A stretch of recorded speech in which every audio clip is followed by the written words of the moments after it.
Rev. Hey, Rev. Good to see you. Good to see you. Mom, what's up? Rob. Come on. You know, I keep hearing as I travel around the country, we don't have a lot of black leaders anymore. When Dr. King and Malcolm was alive, they used to say we ain't got no black leaders. And now they say we ain't got no Malcolms or no Martins, or there's only one or two of you. Are we really at a deficit of leadership? And is there a difference between a black leader and a leading black? I'm Joe Watkins, and The Reverend Joe. The Reverend Joe Watkins. I also used to work in the White House for the first President Bush. Kinds A of leaders. Republican. That's right. I'm a Republican, but well, there are different kinds of leaders. I mean, for me, my dad was my example. I mean, he was a school teacher, he was a principal, but he was also my father. He was present in the home, and he and my mother provided wonderful leadership for me and my siblings. And we moved from the projects to a house in Queens, and they were leaders and still are leaders in our lives. So individually, we need leadership. That's right. My name is Moms, and I'm a poet, actor, playwright. I think we need a black coach rather than we need a black leader. We need leadership that's going to be strong enough to take a look at ourselves, you know, and be critical and say, yeah, you're not running that 40 fast enough. We need unity a lot. There's a lot of black profile. There's a lot of black money. But everybody is off doing their own individual thing rather than connecting. I don't think the movement is as identifiable as it once was. Tell them Raz what you do. Raz Baraka, Raz Baraka. who's unique because he's in the second generation of leadership. Yeah. His father, Amir Baraka, is Do a million things, man. I'm deputy mayor, city of Newark, vice principal, and a writer as well. When people say there's not any leadership, I think that's them saying we can identify a movement that I could be a part of. When a lot of us graduated from college, we were looking for SNCC or SCLC or the NAACP or something to be a part of that. You know, we came out of the whole anti-apartheid thing, the stuff that was going on in New York, you know. When those things didn't exist, I think people began to say that there was no movement. But they said the same thing when Dr. King and Malcolm was alive. You know, I think the illusion is a lot of people try to act like everybody in the 60s was involved. That's not true. Most people were not involved then, just like they're not involved now. The biggest march in the 60s was the March on Washington 63, which was a quarter of the Million Man March. But if you hear people talk about it, you think 10 million people was at the march with I Have a Dream. Other than that march, his biggest march was like 10, 20,000 people. So I think that we tend to romanticize people that are gone and crucify people that are alive. I don't think anybody in history had all black people with them. You know, I hear what you say, Moms, about unity. We didn't have unity in the 60s. People was fighting like crazy. You know that. I remember in 72, I was about 17, when his father and Congressman Charles Diggs, who was the head of Black Caucus at the time, convened the National Black Political Convention. I was shocked when I got out there and the leaders were throwing chairs at each other, fighting. I mean, it was like a hip hop meeting.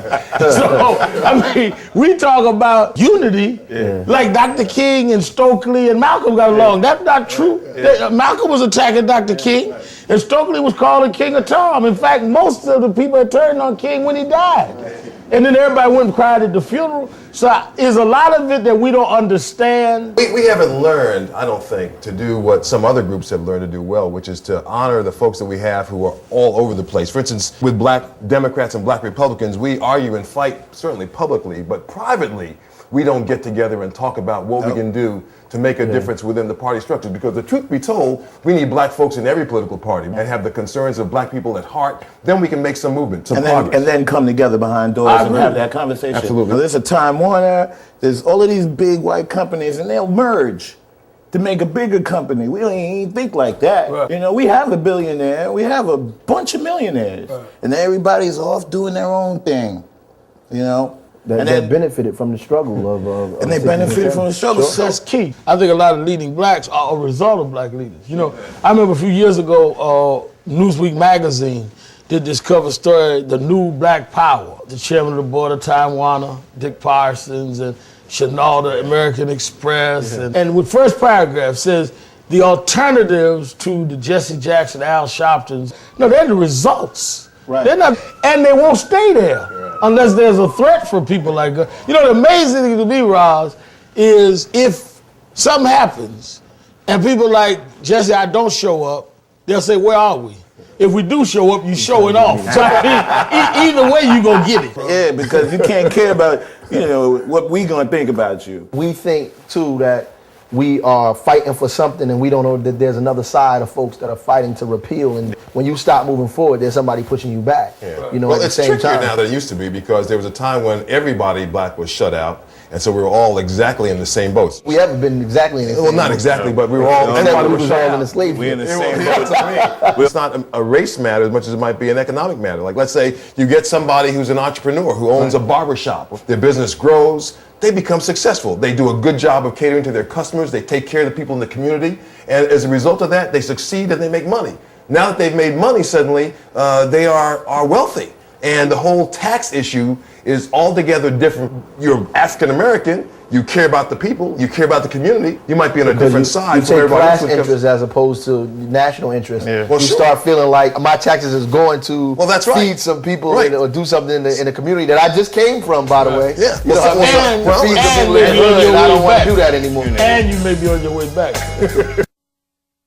To me, what black power is when black people collectively have the power, the authority, the ability to act and make decisions politically and economically in their best interest. There's a difference between power and influence.